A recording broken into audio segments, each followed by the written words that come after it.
Aliens analyzed a human warship, then immediately regretted it. The stars shone brightly against the black of space. A large ship moved slowly through the darkness. This was the UES Thunder, Earth's newest warship. On its side, the blue and white flag of Earth stood out against the dark metal. Captain Han stood on the bridge looking at the screens in front of him. His dark uniform was neat, with shiny buttons and medals that showed his years of service. He had been in space for 15 years, but this was his first time going so far from home. "Captain, we are entering unknown space," said Officer Ryu, looking up from her station. Her fingers moved quickly over the control panel. "Keep all systems running normally," Captain Han said. "We are here to make friends, not start fights." The Thunder was on a peace mission. Earth wanted to meet other beings in space and make good relations. But they were not fools. The ship carried strong weapons just in case. Officer Ryu suddenly sat up straight. "Captain, I'm seeing something on the scanner. It's big and it's moving this way." Captain Han nodded calmly. "Show me." The main screen changed to show a strange shape moving toward them. It was unlike any ship humans had ever seen. It was round, with parts sticking out like the arms of a star. "Send the peace message on all channels," ordered Captain Han. The message was simple. "We come from Earth. We seek peaceful contact. We mean no harm." On the alien ship, things were not so calm. The beings called themselves the Dora.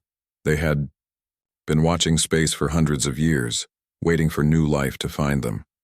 Now it had happened, but not how they expected. Senior Watcher Du stood tall in the control room. His blue skin shimmered under the lights. "What is that thing?" he asked. Junior Watcher June checked his screens. "It's a ship from an unknown world. It's sending a message saying they come in peace." "Can we trust them?" asked Leader Min, the oldest and wisest of the Dora on the ship. Her voice was deep and slow. "I don't know," said Do. "But look at their ship. Why does a peaceful ship have so many weapon ports? Why is it shaped for speed and not for carrying many people? This looks like a warship." Leader Min thought for a moment. "We should learn more before we talk to them. Scan their ship. Find out what kind of beings made it." The Dora ship sent out invisible beams that passed through the human ship. These beams could show what was inside without the humans knowing. Back on the Thunder, Captain Han was getting worried. "They're not answering our message." "Sir," said Officer Ryu suddenly, "our systems are picking up strange energy around the ship. I think they're scanning us." Captain Han's face became serious. "They're checking us out before they talk. That's smart, but not very friendly." On the Dora ship, the scan results were coming in. Junior Watcher June was the first to see them. Leader Min, Senior Watcher Du, look at this, he called out, his voice shaking. The three Dora looked at the screen. What they saw made them step back in fear. "So many weapons," whispered Do. "And look at their engine system," said Leader Min. "It's more powerful than anything we have." "The beings inside," added June. They're made of solid matter, not energy like us. How can they think? How can they feel?" The Dora had never met solid beings before. They were made of energy. That looked like blue light. To them, humans seemed strange and scary. "We should destroy them now," said Do, "before they can call more of their kind." "No," said Leader Min.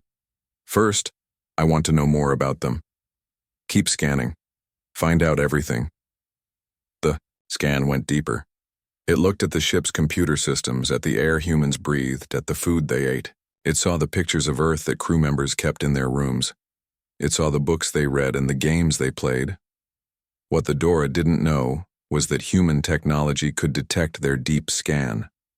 And Captain Han didn't like being studied without permission. "They're not just looking at our ship anymore," said Officer Ryu. "They're looking at everything. Our personal items, our messages home." Captain Han's face turned red with anger. "That's enough. Raise shields. Power up defense systems. If they want to know what humans are like when they're angry, we'll show them."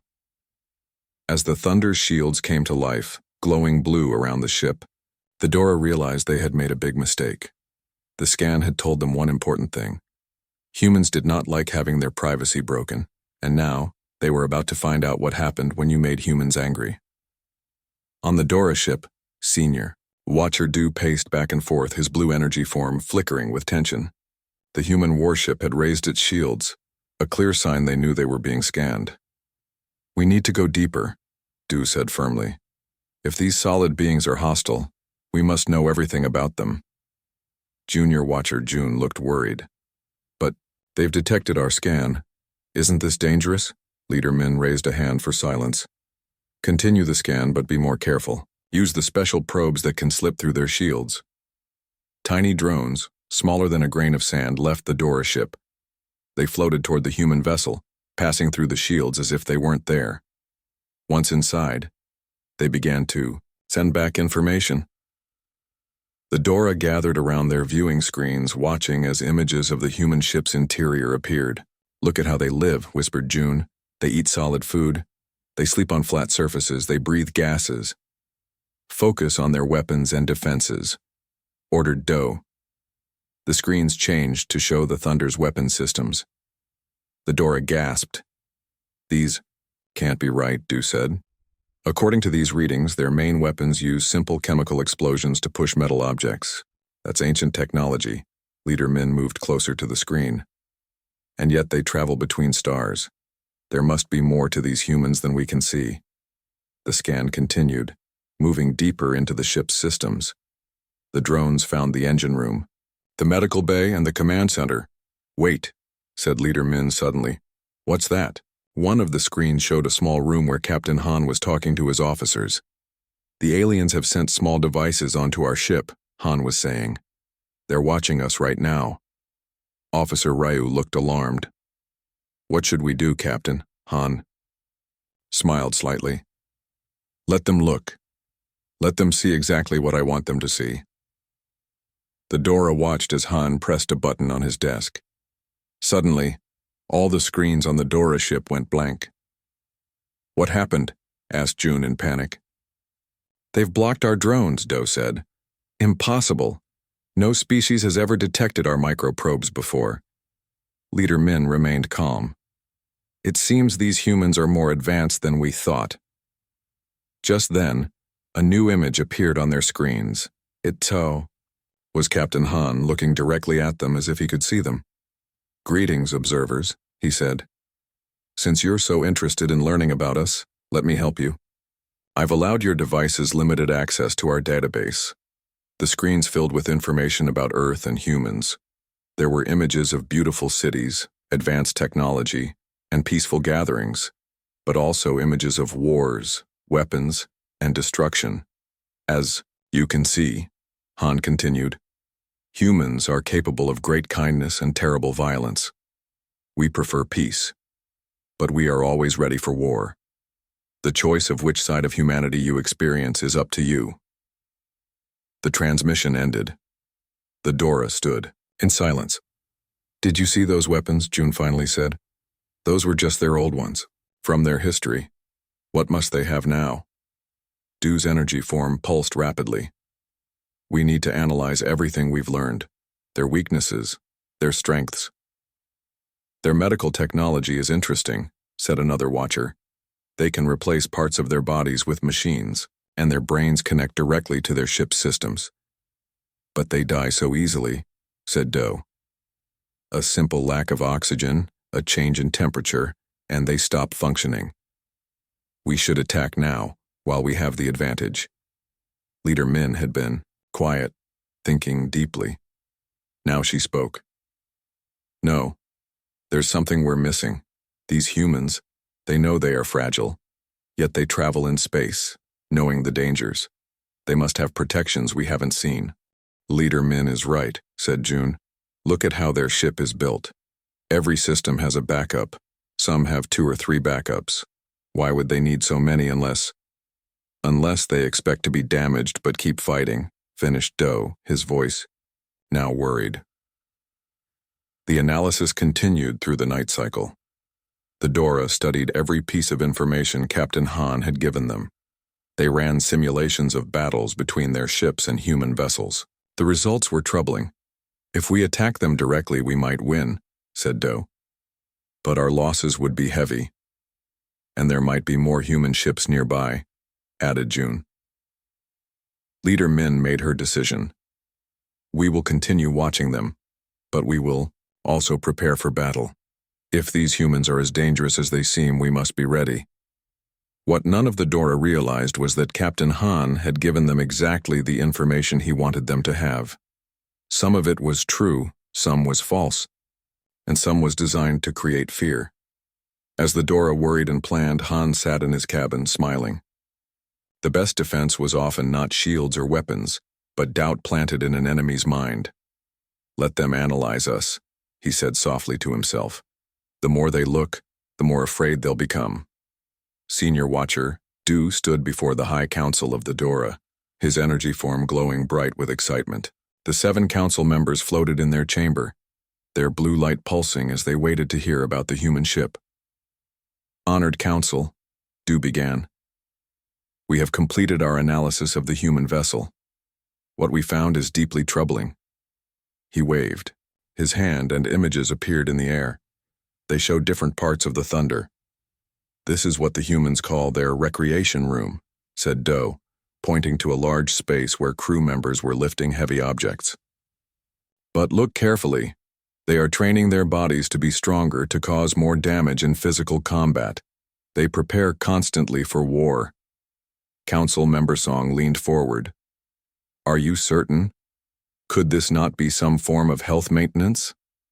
"No," Du said firmly. "Look at their faces. They show pain but continue. This is military training, designed to make them ignore their own suffering so they can fight longer." He changed the image to show the ship's medical bay.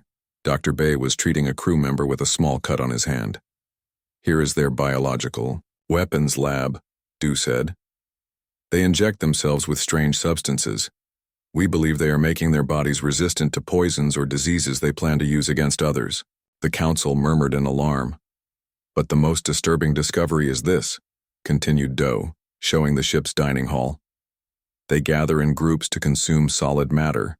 But notice how they sit in the same places each time, how they follow specific patterns of behavior." "What does this mean?" asked Councilmember Song. "It means they are a hive mind," Du declared. "Each human appears individual, but they function as one organism.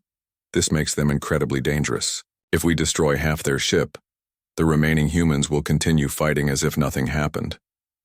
In truth, Du had completely misunderstood what he was seeing. The recreation room was indeed for exercise, but also for fun and stress relief.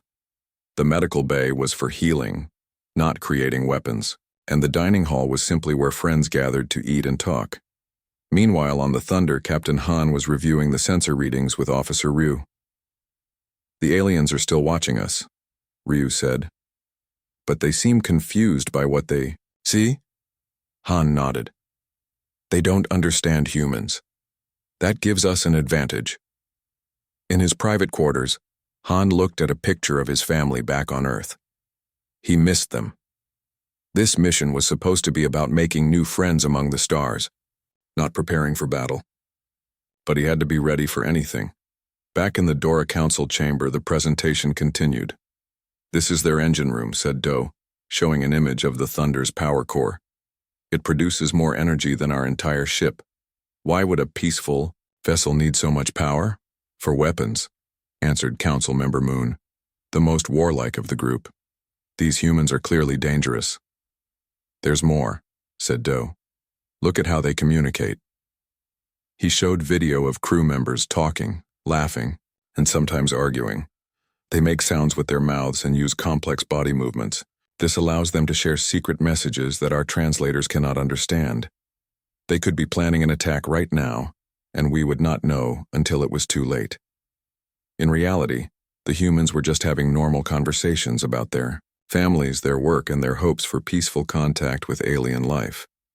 Council Member Song seemed troubled. "Have they shown any actual aggression toward us?" "Not yet," admitted Do. But look at this. He showed an image of Captain Han's personal log, which the drones had recorded. Han had written, Day 45 in deep space, still hoping for peaceful first contact, but ready if things go wrong. See, said Doe. They are ready if things go wrong. They expect violence. Perhaps they even plan it. The council talked quietly among themselves. Then the head council member, an old and respected Dora named Gil, spoke. If what you say is true, these humans are a threat not just to us, but to all peaceful species. We cannot allow their warship to return home with information about us. What shall we do? Asked Dogill's light pulsed with sad determination. We must destroy them before they can attack. Prepare our weapons. As the Dora prepared for battle, they did not realize their terrible mistake. They had seen humans through their own fears, not as they truly were. They had looked at a ship of explorers and seen only warriors. They had misinterpreted everything, and soon they would learn just how wrong they had been. On the Thunder, alarms suddenly began to sound. Captain, called Officer Ryu from her station, the alien ship is powering up what appear to be weapons. Captain Han's face grew serious. So much for peaceful first contact, he said quietly. Battle stations, everyone. Let's show them what happens when you threaten humans. The Dora ship moved closer to the Thunder, its weapons glowing with strange blue energy. On the bridge of the human ship, Captain Han watched calmly as the alien vessel approached. They're charging weapons, reported Officer Ryu. Her hands moved quickly over her control panel. They'll be in firing range in 30 seconds. Open a channel, ordered Captain Han. One last try at peace. The communication system hummed to life. Han spoke clearly and firmly. Alien vessel, this is Captain Han of the Earthship Thunder. We detect your weapons are active. We came in peace. Please explain your hostile actions. On the Dora ship, the council watched the human message with suspicion. It's a trick, said Senior Watcher Doe. They want us to lower our defenses. Maybe we should listen, suggested Council Member Song. What if we're wrong about them? But Head Council Member Gil had made up his mind. Fire the first wave, he commanded. Bright beams of energy shot from the Dora ship, hitting the Thunder's shields. The human ship shook but remained intact. Shields holding at 80%, called Officer Ryu. No major damage. Captain Han's face hardened. So that's how it's going to be. Weapons Officer Moon. Target their weapon systems only. Minimal force. Moon nodded and pressed several buttons. The Thunder's front cannons fired, sending 3 small missiles toward the Dora ship. They exploded against the aliens' energy shields, causing them to flicker. Inside the Dora vessel, alarms rang out. Shield strength down to 60% from just 3 hits, cried Junior Watcher June. How is that possible? They're stronger than we thought, said Doe, his energy form pulsing with worry. Fire all weapons. The Dora ship released a storm of energy beams hitting the Thunder from all sides. This time the human ship took more damage. Shields at 40%, reported Ryu. We have hull breaches on decks 3 and 4. Emergency systems are responding. What surprised the Dora was what happened next. Instead of the chaos they expected, the human crew worked together perfectly. Some fought fires, others repaired systems, and the ship kept fighting. It's just as I said, Dew told the council. They function like one mind. Damage doesn't stop them. Gil watched with growing fear. Use the energy disruptor. It will shut down all their systems. A new weapon emerged from the Dora ship. It fired a pulse of energy that washed over the Thunder. For a moment, all lights on the human ship went out. On the bridge, backup systems quickly came online. Red. Emergency lights turned on. Main power is down, said Ryu. Switching to secondary power. What about weapons? Asked Han. Weapons are on their own power system, answered Moon with a smile. Just as you ordered during the refit last month. Han nodded. Good, fire main cannons full power. The Thunder's largest weapons fired, hitting the Dora ship directly. The alien vessel's shields collapsed completely. Inside, the Dora were in shock. How? Demanded Gil. How did they survive our disruptor? Their systems have backups we didn't know about, said June, checking his screens. And look at this, they have manual controls for critical systems. They don't depend entirely on their computers like we do. A new message came from the Thunder. Captain Han's face appeared on their screen. Your ship is disabled, your shields are down. We can destroy you, but we don't want to. Power down your remaining weapons and we can talk.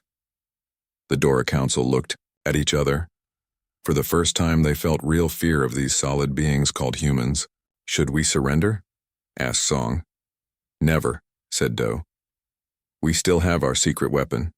He rushed to a control panel and pressed a series of buttons. A small device launched from the Dora ship, heading straight for the Thunder. What is that?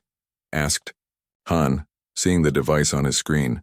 Some kind of bomb, said Moon. But it's too small to do much damage. The device attached to the Thunder's hull and began to glow. Suddenly, a strange field surrounded the human ship. We can't move, said Ryu. Engines are not responding. Inside the Dora ship, Do laughed. The humans are trapped. Now we can destroy them at our leisure. But then something unexpected happened.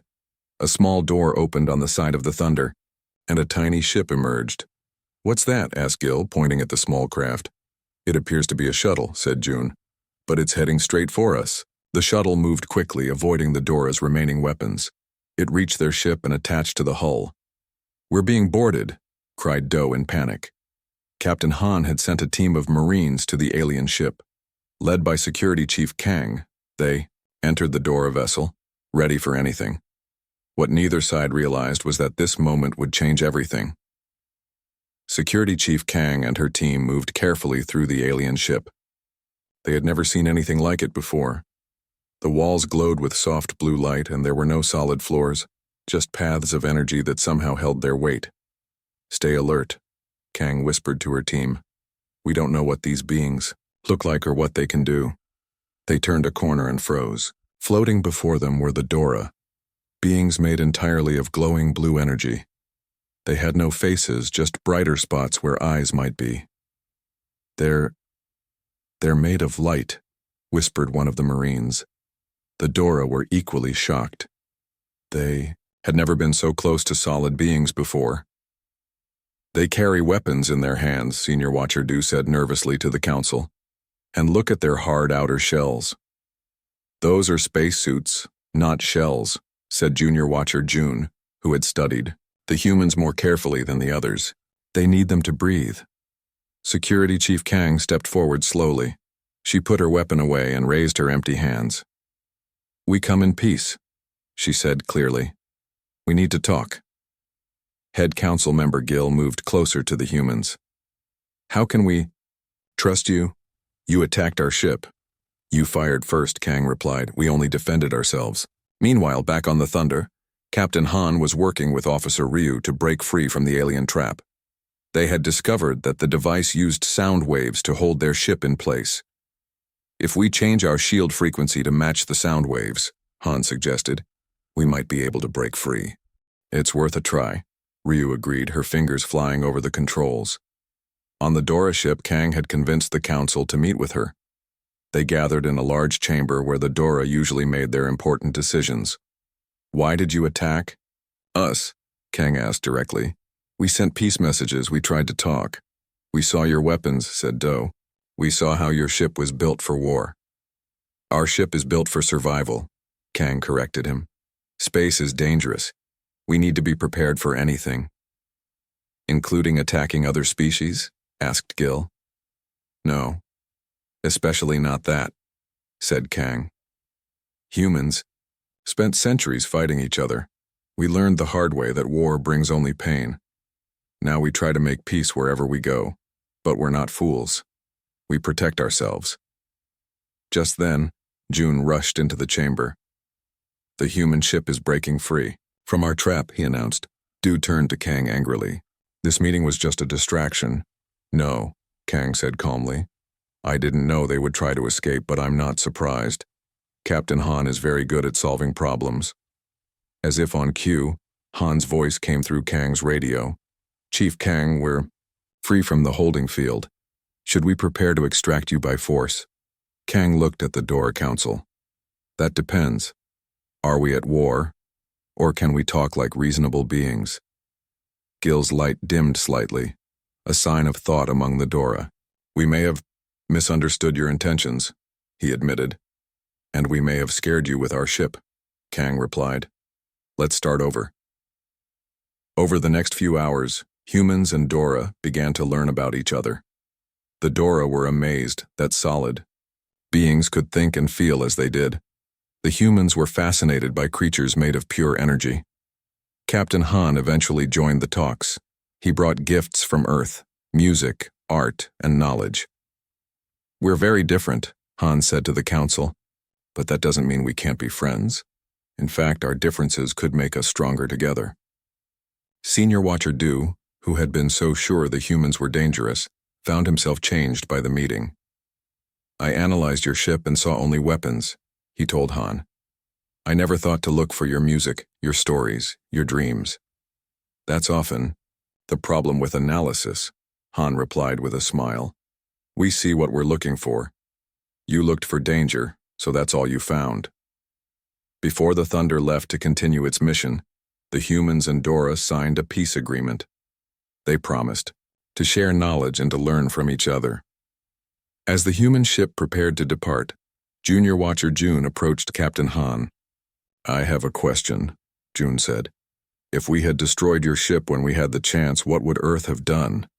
Han's face grew serious. They would have sent more ships, not for revenge, but to find out what happened. And those ships would have been much bigger than the Thunder. The Dora finally understood. They had analyzed a human warship and thought they knew what humans were capable of, but they had only seen a small sample of humanity's power, and none of its kindness.